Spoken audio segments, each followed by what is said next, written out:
Well, hello everybody. I just wanted to update you on where we are currently. The PCC of St Andrews met on Thursday night this week. Thank you for those who fed back to us beforehand.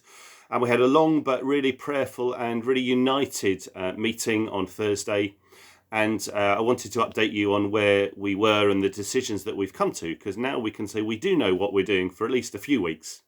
And I think what the PCC have agreed is that over these next few weeks, June, July, August, possibly beyond, we are going to move to what we're calling a temporary experimental service pattern, which is just a service pattern particularly for these next few months. It's not what we're going to end up with in the future necessarily, but also it's experimental. We're open to what God might do with these things. And it might be that God wants to grow this temporary pattern into something for the future or elements of it. So this isn't a long-term plan currently. It's just a structure to get us through these next few months and allow as many people as want to come back in safety to return to worship. And that's really paramount, that we want to make sure this is safe for everybody, but we want to make sure there's a variety of ways that people can return. So what we have decided is that the main change is that from hopefully Sunday, June the 6th, we're going to put on an evening weekly service. This service isn't, as we've done evening service in the past, an extra service to come to if you've already come in the morning. This really is going to be a sort of repeat of the morning with perhaps a slightly different style.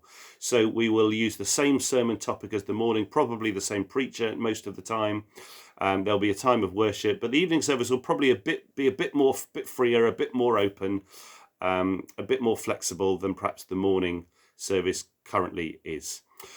So what we're looking to get a few people who will commit to becoming the core of that temporary service for now, particularly people who can help out to resource it. One of the perhaps the biggest sticking point that we have is computer IT, sound desk support. Simon and Ellie have done an amazing job the last few weeks, but they can't sustain morning and evening every week for the next few months. So we're putting a particular cry out to say, can you help us by volunteering to serve in that service on a rota, maybe by doing sound, computer, maybe by offering to do welcome or reading, or just helping to come and set up to begin to grow a bit of a team for that service too. And we've put out a Google survey that you can click on the link here and on the mailing.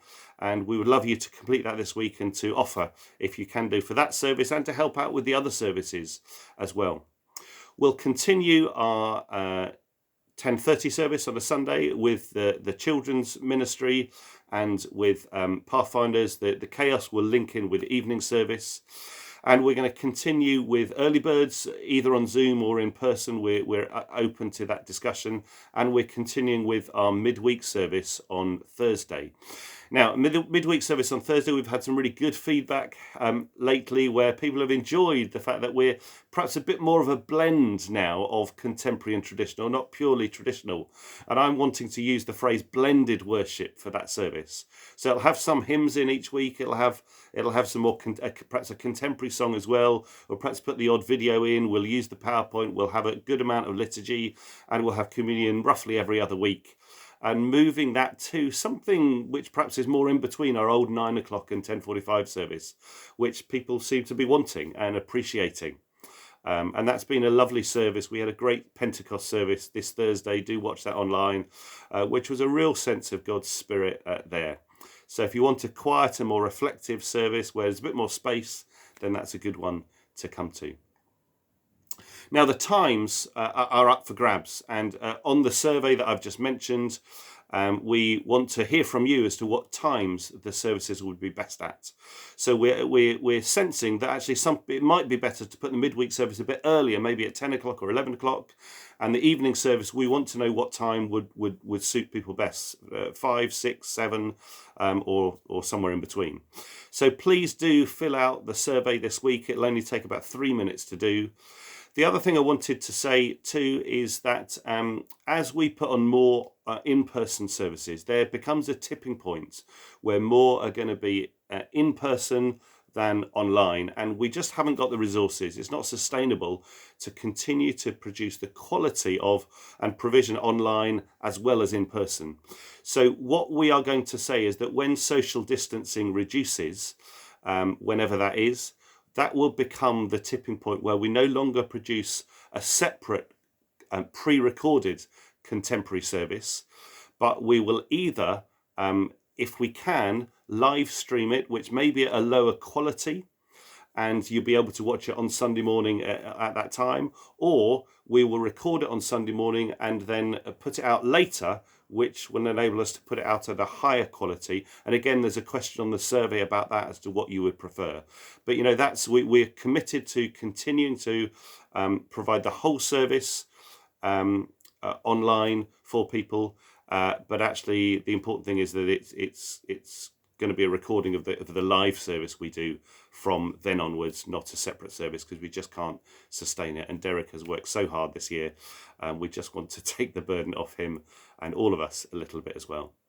So I hope that updates you on where we are. We really want to hear from you this week so that we can make some firm decisions to get out in the mailing for next Friday, so that we can give you times and particularly to check that we can resource it by you volunteering to help us in these services.